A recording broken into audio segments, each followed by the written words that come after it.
is State Representative Tom Bennett with a report from the Capitol for the first week of July. Today, the legislature has passed a budget. It spends more than $36 billion for the new fiscal year. It also raises the state's income tax up to 4.95% and the corporate income tax to 7%. Supporters say these hikes will bring in around $4.7 billion. I voted no on the tax increase and no on the spending. I voted no on overriding the governor's veto. This is a tough decision to make, given the crisis the state has been in for far too long. But in the end, there are a lot of reasons to vote no. Probably the biggest was that this deal did not include any reforms to our broken state government. We had a chance to take action to make sure another crisis like this never happens again. And instead, we blinked.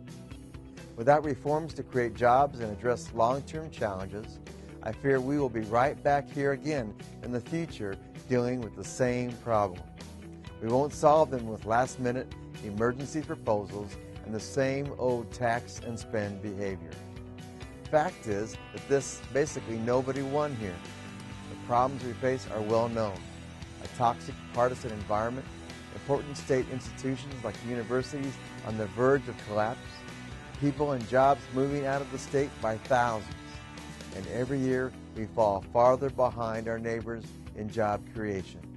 While the state now has a budget in place and higher taxes to pay for it, it does not address the issues that are making these problems worse every year. We were negotiating workers' comp reform, pension reform, and property taxes. We could have had a broad agreement that would have reformed state government and started repairing the damage that has been done in these past years.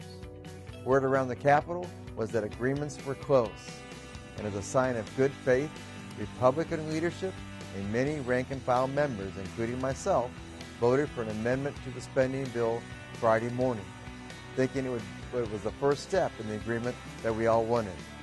But instead, Speaker Madigan pulled the plug on negotiations and ran the budget and tax bills without any reforms. A few hours before the vote, we received the final version of the budget, all 630 pages of it. This came just after we had the 580-page tax bill dropped on our desks. We were still reviewing them when they were brought up for debate.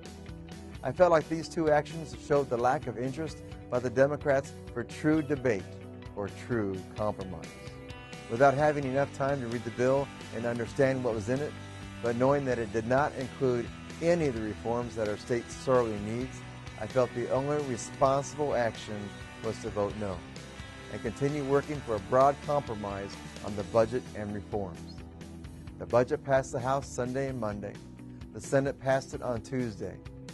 And Governor Rauner immediately vetoed it, and the Senate then quickly voted to override his veto.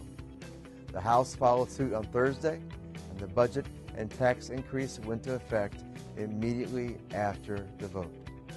As I've studied the deal, here's what I've observed. The budget does little toward bringing down the bill backlog. We owe close to $15 billion in overdue bills, and the interest on those bills will continue to grow. Last week, a federal court ordered the comptroller to pay Medicaid managed care organizations $586 million per month, and this budget does nothing to help with that impending crisis. The budget included a permanent tax hike without any property tax relief to help taxpayers, nor any other changes to the broken system that taxpayers must now pay more money into. We need real change and real reform. Education is critical, just as social services and protecting our elderly are critical. Protecting taxpayers is vital, and we need to do better. This deal does not do the things we need it to do in order really to improve matters in our state. And we need to get this done right. Okay?